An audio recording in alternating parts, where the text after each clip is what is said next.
साहिब की जय। आदरणीय धर्म प्रिय मानव सज्जन वृंद एवं धर्म प्रिय मानव संत समाज और इस सूर्यदास के चैनल में सुनते हुए सभी को त्रेवार साहिबंदगी और ध्यानपूर्वक सभी को जीवन भर याद रहे कि संत महात्माओं की जो अमृतवाणी है उनको सुनते रहें, अपने मन के मैल को साफ करते रहें। इससे क्या होगा कि जीवन में लाभ होगा। एक दृष्टांत है कि मन का मैल जो है ये सबसे बहुत इतना खराब कचरा है कि जैसे कपड़े को मैल जल्दी समाप्त कर देते हैं, सड़ा देते हैं, गायब कर देते हैं, उसी तरह मानव के दिल के अंदर में जो मैल है, छल कपट राग द्वेष क्रोध अहंकार तृष्णा एवं घमंड, ये सब क्या है? ये सब मैल है। किसका मैल है? तो मन का मैल है, ये आत्मा का मैल है। ये अगर जो मानव छुड़ा लिए सत्संग में जाकर के संत महात्माओं की अमृतवाणी सुन करके गुरु से दीक्षा लेकर के जिंदगी भर के लिए अपने कर्म में उतार लिए, उनका मैल बिल्कुल छूट करके साफ हो गया और हो जाता भी है। जो मानव सिर्फ सुनकर ही रह जाते हैं, उसका नहीं छूटेगा, ना छूटता है, ना छूटा कभी। इसलिए कहा गया है कि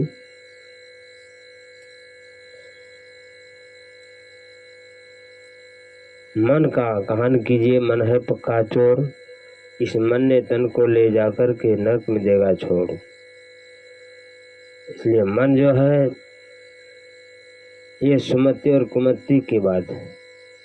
तो जिस समय मानव संत महात्माओं के बीच में रहता है उस समय उसका मन सुमति से भरा होता है, और जिस समय मानव दुर्गुण वाले स्वभाव वाले व्यक्ति में अगर संगत है उसका स्वभाव बिल्कुल उसी तरह हो जाता है, गलत हो जाता है।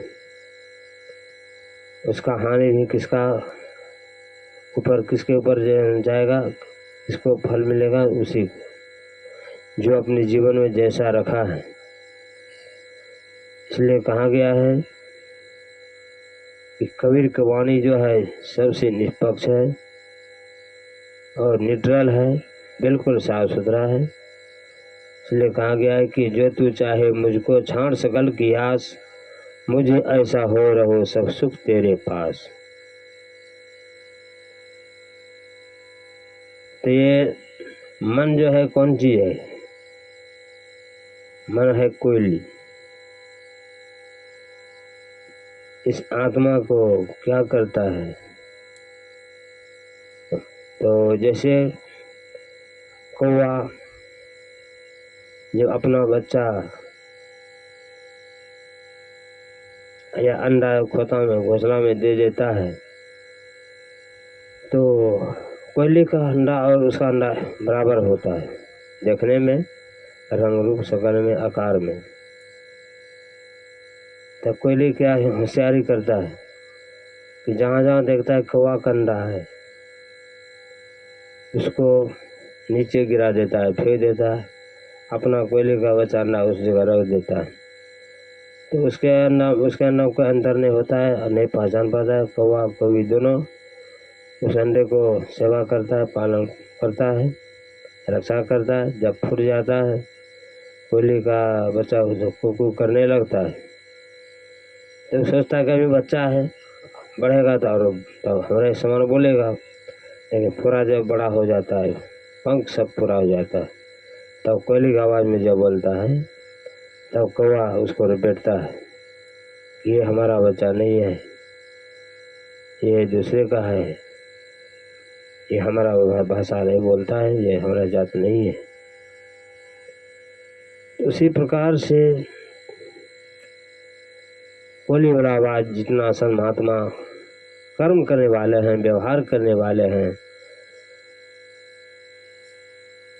उनके नियम पर चलने वाले हैं, उसको क्या करेगा जीवन में, आत्मा में ये कुमति रूपी दुर्गुण है वह कभी नहीं आ सकेगा, न आने देगा, क्योंकि वहाँ भक्ति रूपी जो साबुर है, सर्प है, वहाँ वो तैयार है। इसलिए मन मैल वहाँ जाते उसका कुछ नहीं चलेगा, मैल को ही साफ करके हटा देगा।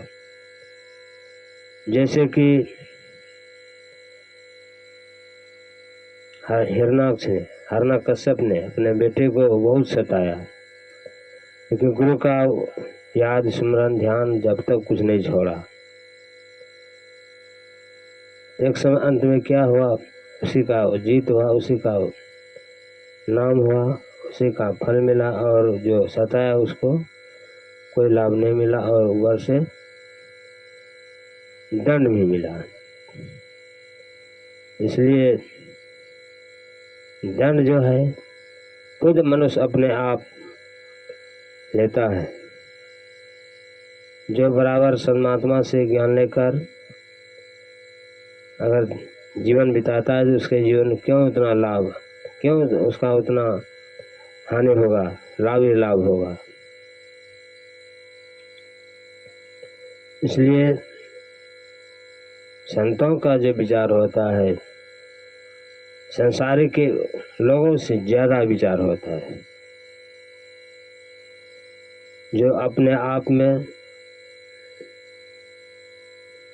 मन को, तन को, इस जीव को साध करके हटा दिया, साधन करके जब जिंदावस्था में इतना साधन कर रहा, मरने के बाद उसके आत्मा में साधना बना ही रह जाएगा, अब बना ही रहता है। उससे क्या होता है कि जो प्राकृतिक नियम है, जीव जंतु पक्षी, ये सब चीज उससे अलग रहता है, उसमें कभी न समाता है न समाने देता है। इसलिए कहा गया है कि कर्म जो है किसी को नहीं छोड़ता है। अगर आप सत्संग भजन ध्यान पूजा जब तब बराबर रोज कभी न कभी करते रहते हैं, उसका क्या अच्छा मजदूरी मिलेगा, उसको मिलना ही है, और मिलकर के रहता है, वो दे कर के रहता है। जो परमात्माओं को पूरा ढंग से उनके अमृत में वाणी सुन करके जीवन में उतारेंगे, उसको अवश्य लाभ होगा, और लाभ कभी निष्फल नहीं जाता है। इसलिए आप लोगों से दोबारा सूचित किया जा रहा है, इस चैनल का नाम है सूर्यदास कुशला कटिहार। ध्यानपूर्वक सुनेंगे और सब्सक्राइब करने का प्रयास करेंगे, और दूसरे को भी सुनने के लिए, अमृत वाणी सुनने के लिए कहेंगे। बोले प्रेम से सद्गुरुदेव की जय।